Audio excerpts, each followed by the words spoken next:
நம்முடைய தேவனாகிய கர்த்தர் பரிசுத்தராய் இருக்கிறார். நம்முடைய தேவனாகிய கர்த்தருக்கு ஸ்தோத்திரம். அப்போஸ்தலனாகிய பவுல் தெசலோனிக்கேயருக்கு எழுதின 2ஆம் நிருபம் 1ஆம் அதிகாரம். பவுலும் சில்வானும் தீமோத்தேயும் நம்முடைய பிதாவாகிய தேவனுக்குள்ளும் கர்த்தராகிய இயேசு கிறிஸ்துவுக்குள்ளும் இருக்கிற தெசலோனிக்கேயர் சபைக்கு எழுதுகிறதாவது, நம்முடைய பிதாவாகிய தேவனாலும் கர்த்தராகிய இயேசு கிறிஸ்துவினாலும் உங்களுக்காக கிருபையும் சமாதானமும் உண்டாவதாக.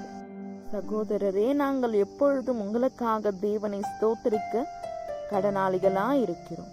உங்கள் விசுவாசம் மிகவும் பெருகி இருக்கிறபடியினாலும் நீங்கள் எல்லாரும் ஒருவரில் ஒருவர் வைத்திருக்கிற அன்பு அதிகரிக்கிறபடியினாலும் அப்படி செய்கிறது தகுதியாயிருக்கிறது. நீங்கள் சகிக்கிற சகல துன்பங்களிலும் உபதிரவங்களிலும் பொறுமையையும் விசுவாசத்தையும் காண்பிக்கிறதின் நிமித்தம் உங்களை குறித்து நாங்கள் தேவனுடைய சபைகளில் மேன்மை பாராட்டுகிறோம். நீங்கள் தேவனுடைய ராஜ்யத்தின் நிமித்தம் பாடு அனுபவிக்கிறவர்களாயிருக்க அந்த ராஜ்யத்திற்கு நீங்கள் பாத்திரர் என்று எண்ணப்படும்படிக்கு தேவன் நியாயமான தீர்ப்பு செய்கிறவர் என்பதற்கு அதுவே அத்தாட்சியாயிருக்கிறது. உங்களை உபத்திரவப்படுத்துகிறவர்களுக்கு உபத்திரவத்தையும் உபத்திரவப்படுகிற உங்களுக்கு எங்களோடு கூட இளைப்பாறுதலையும் பிரதிபலனாக கொடுப்பது தேவனுக்கு நீதியாயிருக்கிறதே. தேவனை அறியாதவர்களுக்கும் நம்முடைய கர்த்தராகிய இயேசு கிறிஸ்துவின் சுவிசேஷத்திற்கு கீழ்ப்படியாதவர்களுக்கும் நீதி உள்ள அக்கினியை செலுத்தும்படிக்கு கர்த்தராகிய இயேசு தமது வல்லமையின் தூதரோடும் ஜுவாலித்து எரிகிற அக்கினியோடும் வானத்திலிருந்து வெளிப்படும் போது அப்படியாகும். அந்நாளிலே தம்முடைய பரிசுத்தவான்களில் மகிமைப்படத்தக்கவராயும் நீங்கள் எங்களுடைய சாட்சியை விசுவாசித்தபடியினாலே உங்களிடத்திலும் விசுவாசிக்கிறவர்கள் எல்லாரிடத்திலும் ஆச்சரியப்படத்தக்கவராயும் அவர் வரும்போது அவர்கள் கர்த்தருடைய சன்னிதானத்திலிருந்தும் அவருடைய வல்லமை பொருந்திய மகிமையிலிருந்தும் நீங்களாகி நித்திய அழிவாகிய தண்டனையை அடைவார்கள்.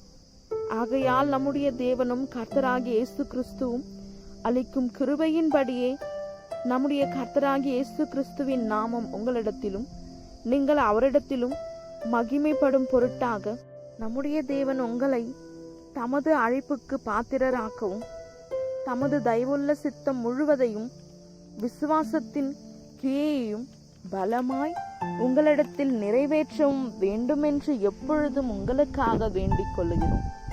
ஆமென். 2ஆம் தெசலோனிக்கேயர் 2ஆம் அதிகாரம். அன்றியும் சகோதரரே, நம்முடைய கர்த்தராகிய இயேசு கிறிஸ்துவின் வருகையும் நாம் அவரிடத்திலே சேர்க்கப்படுவதை குறித்து நாங்கள் உங்களை வேண்டிக் கொள்ளுகிறது என்னவென்றால், ஒரு ஆவியினாலாவது வார்த்தையினாலாவது எங்களிடத்திலிருந்து வந்ததாய் தோன்றுகிற ஒரு நிருபத்தினாலாவது கிறிஸ்துவினுடைய நாள் சமீபமாய் இருக்கிறதற்காக சொல்லப்பட்டால் உடனே சஞ்சலப்படாமலும் கலங்காமலும் இருங்கள். எவ்விதத்தினாலும் ஒருவனும் உங்களை மோசம் போக்காதபடிக்கு எச்சரிக்கையாயிருங்கள். ஏனெனில் விசுவாச துரோகம் முந்தி நேரிட்டு கேட்டின் மகனாகிய பாவ மனுஷன் வெளிப்பட்டால் ஒழிய அந்த நாள் வராது.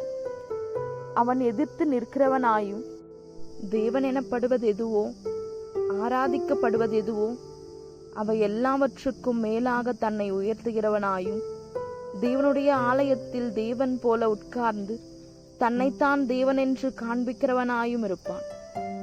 நான் உங்களிடத்தில் இருந்தபோது இவைகளை சொன்னது உங்களுக்கு ஞாபகம் இல்லையா?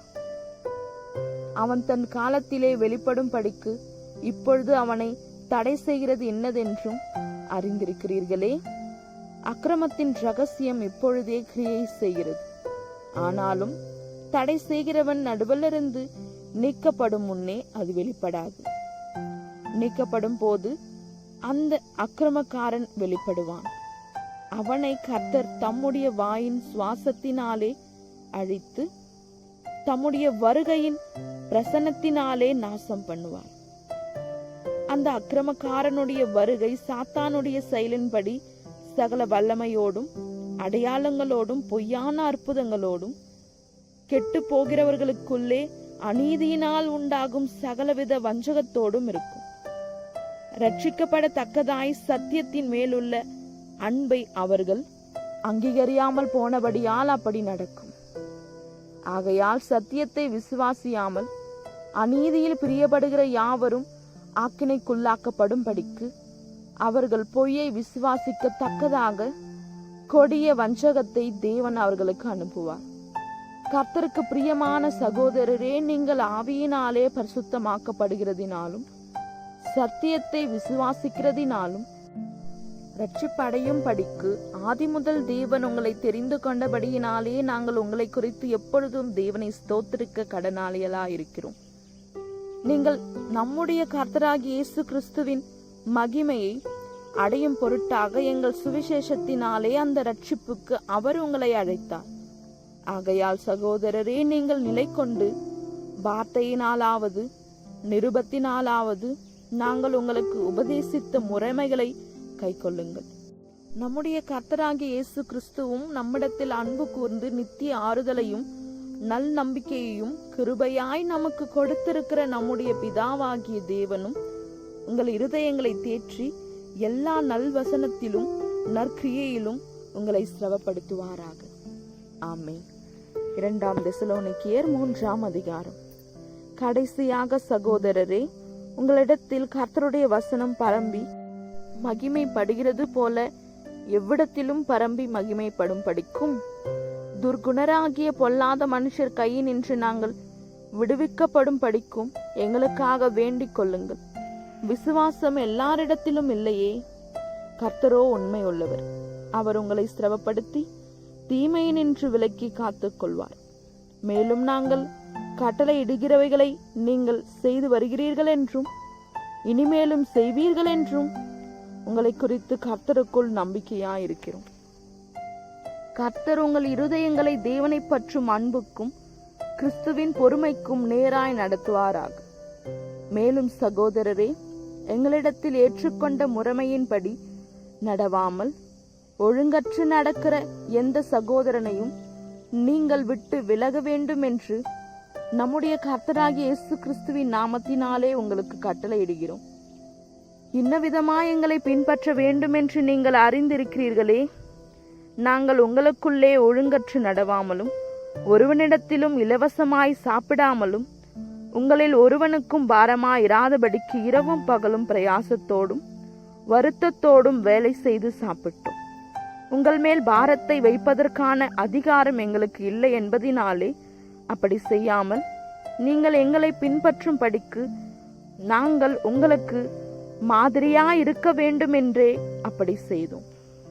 ஒருவன் வேலை செய்ய மனதில்லாதிருந்தால் அவன் சாப்பிடவும் கூடாதென்று நாங்கள் உங்களிடத்தில் இருந்தபோது உங்களுக்கு கட்டளையிட்டோமே. உங்களில் சிலர் யாதொரு வேலையும் செய்யாமல் வீண் அலுவற்காரராய் ஒழுங்கற்று திரிகிறார்கள் என்று கேள்விப்படுகிறோம். இப்படிப்பட்டவர்கள் அமைதலோடே வேலை செய்து தங்கள் சொந்த சாப்பாட்டை சாப்பிட வேண்டும் என்று நம்முடைய கர்த்தராகிய இயேசு கிறிஸ்துவினாலே அவர்களுக்கு கட்டளையிட்டு புத்தி சொல்கிறோம். சகோதரரே, நீங்கள் நன்மை செய்வதிலே சோர்ந்து போகாமல் இருங்கள். மேலும் இந்த நிருபத்தில் சொல்லிய எங்கள் வசனத்துக்கு ஒருவன் கீழ்ப்படியாமற் போனால் அவனை குறித்து கொண்டு அவன் வெட்கப்படும்படிக்கு அவனுடனே கலவாதிருங்கள். ஆனாலும் அவனை சத்துருவாக எண்ணாமல் சகோதரனாக எண்ணி அவனுக்கு புத்தி சொல்லுங்கள். சமாதானத்தின் கர்த்தர் தாமே எப்பொழுதும் சகல விதத்திலும் உங்களுக்கு சமாதானத்தை தந்தருளுவாராக. கர்த்தர் உங்கள் அனைவரோடும் கூட இருப்பாராக. பவுலாகிய நான் என் கையெழுத்தாலே உங்களை வாழ்த்துகிறேன். நிருபங்கள் தோறும் இதுவே அடையாளம். இப்படியே எழுதுகிறேன். நம்முடைய கர்த்தராகிய இயேசு கிறிஸ்துவின் கிருபை உங்கள் அனைவரோடும் கூட இருப்பதாக. ஆமென். நம்முடைய தேவனாகிய கர்த்தருக்கு ஸ்தோத்திரம். 2 தெசலோனிக்கேயர் நிறைவடைந்தது. இந்த வசனங்களை கேட்டுக்கொண்டிருந்த உங்கள் அனைவரையும் நம்முடைய தேவனாகிய கர்த்தர் ஆசீர்வதிப்பாராக.